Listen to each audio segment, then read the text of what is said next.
नमस्कार मित्रांनो, जय जवान जय किसान. आपण आहोत लसूण या क्षेत्रामध्ये आणि या ठिकाणी त्याला पाणी द्यायचं काम चालू आहे. बोरवेलला पाणी कमी असल्यामुळे छोट्याशा मोटरीने त्या ठिकाणी 1.25 इंची नळी आहे आणि त्याला पाणी भरण्याचं काम चालू आहे. अशा ठिकाणी बोरवेलचं पाणी चालू आहे. लसूण खूप छान पद्धतीने त्या ठिकाणी आलेले आपण पाहू शकता.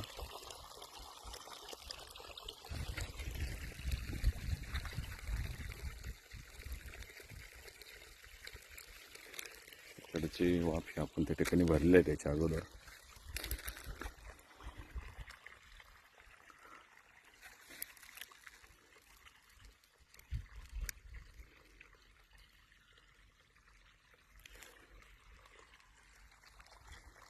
खूप छान पद्धतीने लसूण त्या ठिकाणी आलेला आहे.